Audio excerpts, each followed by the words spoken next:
Hola a todos. En el vídeo de hoy revisaremos en modelos anatómicos la musculatura y la vascularización de la cabeza y el cuello. En este modelo podemos observar los músculos faciales. Comenzando por la parte superior, vemos el músculo occipito frontal, unido a su aponeurosis epicraneal. También podemos observar junto al pabellón auditivo el grupo auricular. También vemos el músculo orbicular del ojo, la parte orbital y la parte palpebral. Ahora pasaremos al grupo nasal. En este modelo podemos observar el músculo prócer y el músculo nasal. En esta imagen aumentada del modelo podemos observar la musculatura del grupo oral. Así, en la parte más medial del modelo observamos al músculo elevador del labio superior y ala de la nariz, que junto con el músculo cigomático menor hacen una forma de V, en medio de la cual se encuentra el músculo elevador del labio superior. Tenemos también un músculo cigomático mayor lateral al cigomático menor. En medio de ambos músculos cigomáticos podemos observar al músculo canino, también conocido como elevador del ángulo de la boca. Inferior al músculo cigomático mayor tenemos al músculo risorio. Y en medio del músculo risorio y el cigomático mayor podemos observar parte del músculo bucinador. En la parte inferior del grupo oral tenemos los siguientes músculos. El depresor del ángulo de la boca en el plano más superficial, solapando parcialmente al depresor del labio inferior, y finalmente tenemos más profundamente al músculo mentoniano. Rodeando los labios superiores e inferiores tenemos al músculo orbicular de la boca. En la región inferior del modelo podemos observar al músculo platisma, que cubre la región inferior de la mandíbula y se extiende por la parte anterior del cuello. El platisma está superficial al músculo esternocleidomastoideo. En la parte izquierda del modelo se ha eliminado el platisma y el esternocleidomastoideo, de tal manera que podemos observar los músculos infrahioideos. En un plano superficial y anterior tenemos al músculo esternohioideo. Lateral a este músculo encontramos al músculo homohioideo. Si retiramos el músculo esternohioideo podemos ver la capa profunda, donde se encuentran dos músculos, el tirohioideo superiormente y el esternohioideo inferiormente. Pasemos ahora a describir los músculos suprahioideos. En la región inferior y anterior de la mandíbula podemos observar al músculo digástrico, a su vientre anterior. Posterior a este observamos el músculo estilohioideo que está siendo atravesado por el vientre posterior del músculo digástrico. Entre el músculo digástrico vientre anterior y el estilohioideo podemos observar parcialmente al músculo milohioideo. En este otro modelo podemos observar los músculos de la masticación.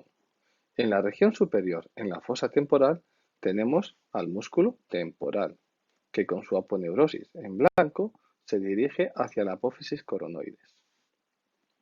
En la región inferior podemos observar al músculo masetero, con su región superficial y su región medial.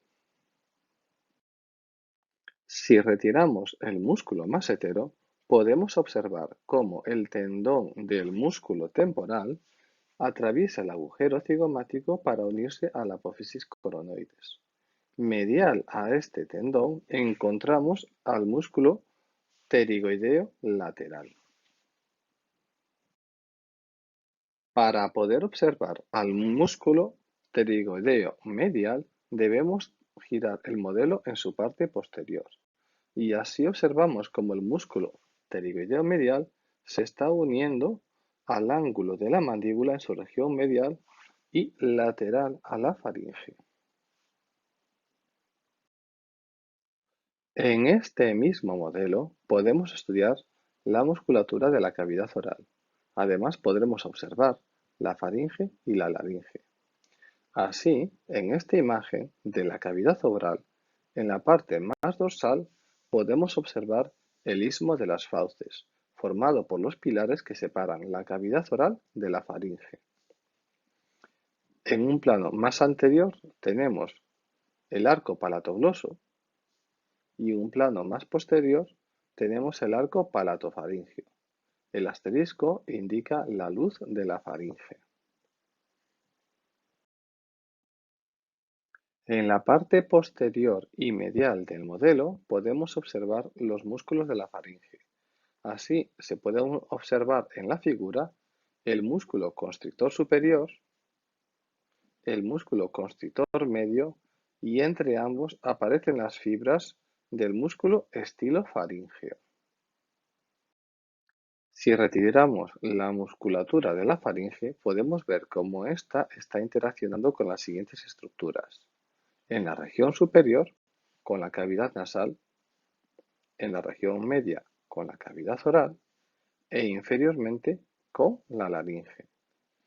En esta figura todavía se observa parte de la musculatura faríngea. En concreto, queremos destacar el constrictor inferior, que tiene dos partes y aquí podemos observar el músculo cricofaríngeo, que forma una especie de esfínter, y a continuación tenemos el esófago.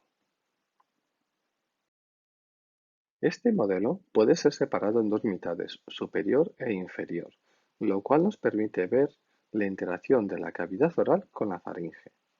Así, en esta mitad superior podemos ver el techo de la cavidad oral y las paredes laterales. El techo, obviamente, es el paladar duro y paladar blando. En las partes laterales podemos observar, en la región anterior, el músculo bucinador, que se une mediante el rafe pterigomandibular al músculo constrictor superior. Además, podemos observar el músculo palatogloso y el músculo estilogloso. Igualmente, si ahora observamos la mitad inferior del modelo, podemos observar el suelo de la boca con la lengua, que dorsalmente presenta la laringe, y en cuanto a las paredes vemos el bucinador, a continuación del rafe pterigomandibular, y que se une mediante este al constrictor superior. Además vemos cómo el músculo palatogloso se dirige hacia la base de la lengua. Si retiramos del modelo parcialmente la lengua, podemos en esta observar los músculos iliogloso en la región inferior, más internamente se ve el músculo genioglosso y superiormente vemos al músculo palatogloso. En esta imagen podemos observar el suelo de la cavidad oral, la faringe y la laringe. Así observamos cómo el hueso hioides separa el suelo de la cavidad oral de la faringe, representada en esta imagen por el cartílago tiroides. Vemos un músculo suprahioideo entre mandíbula y hueso hioides, que es el genioideo. Del asta mayor del hueso hioides observamos cómo en dirección superomedial se proyectan las fibras del músculo hiogloso, que están atravesando las fibras musculares del estilogloso. Inferior al cuerpo de la lengua vemos las fibras del músculo genigloso que se proyectan a la raíz de la lengua. En la región superior dorsal podemos ver cómo fibras de la faringe, en concreto del músculo constrictor superior, se dirigen hacia el suelo de la cavidad oral. Se trata de crear una estructura continua entre cavidad oral y faringe. Vemos también el músculo constrictor medio que se une al cartílago tiroides. Y dentro de los músculos de la laringe podemos observar el músculo cricotiroideo. En esta imagen del suelo de la cavidad oral se pueden ver las siguientes estructuras. En la parte inferior, formando una base, vemos al músculo milohioideo, que forma el diafragma del suelo de la cavidad oral, y vemos que está rodeado en la parte posterior por la glándula submandibular. Además vemos pegada a la pared mandibular la glándula sublingual. En la zona anterior podemos ver el inicio de los músculos genioideo inferiormente y geniogloso superiormente. En esta imagen podemos ver cómo el suelo de la cavidad oral se continúa con la faringe y esta con la laringe. Podemos ver el suelo de la cavidad oral representado por los músculos geniogloso y genioideo. Vemos que en la parte superior el músculo palatogloso forma el límite de la cavidad oral y damos paso al arco palatofaringeo. Entre ambos vemos situada la amígdala palatina. El arco palatofaringeo da lugar al espacio conocido como la faringe. Inferior y anterior a la misma vemos las estructuras laríngeas. En concreto se pueden ver las siguientes cosas. Anterior e inferiormente tenemos al cartílago tiroides, que está unido al cartílago epiglotis, y el cartílago del epiglotis presenta un ligamento llamado hilo epiglótico que une el epiglotis con el hueso hioides. Podemos ver también el cartílago laríngeo llamado cricoides que forma la base de la laringe. En medio de la laringe estamos observando las cuerdas vocales y el ventrículo. Pasemos ahora a observar la vascularización de la cabeza y del cuello. Así vemos en este modelo los principales vasos que se dirigen desde el cuello hacia la cabeza.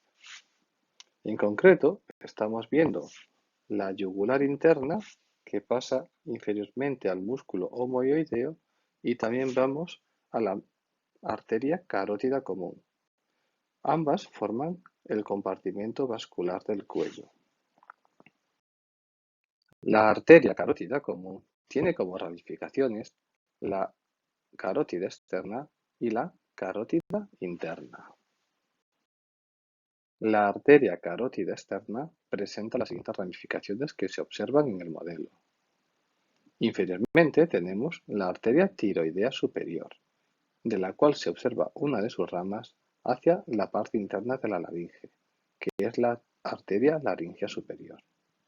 De la carótida externa también podemos observar la arteria facial, la arteria auricular posterior y ramas terminales se pueden observar la arteria temporal superficial y la arteria maxilar. De la arteria maxilar podemos ver una rama que es la rama alveolar inferior. En este otro modelo también podemos revisar la vascularización de la cabeza y el cuello. Así podemos ver la arteria carótida común, que se va a dividir en sus arterias terminales carótida interna y carótida externa. Si nos fijamos en la arteria carótida externa podemos ver sus ramales, como son la arteria tiroidea superior, la arteria facial que se proyecta hacia la región maxilar y ahí forma su rama terminal la arteria angular. De la carótida externa también podemos ver la arteria occipital medial a la apófisis mastoides. Y también se ven las ramas terminales, arteria maxilar y arteria temporal superficial. En cuanto a la arteria maxilar, podemos ver las siguientes ramificaciones. En sentido lateromedial podemos observar la arteria meningea media, que por el foramen espinoso llega a la fosa craneal media. También observamos cómo la arteria alveolar inferior se dirige hacia la mandíbula. Podemos ver la arteria bucal y se observan también la arteria alveolar superior posterior. Yendo hacia la fosa orbitaria, vemos la arteria infraorbitaria, que dará los ramales alveolar superior, medio y anterior. Finalmente vemos cómo la arteria maxilar termina en la arteria esfenopalatina. Para terminar la explicación, vemos la parte medial del modelo. En ella podemos observar la vascularización de la cavidad nasal. Así vemos que la arteria esfenopalatina vasculariza la parte posterior de la cavidad nasal, originando las ramas nasales posteriores.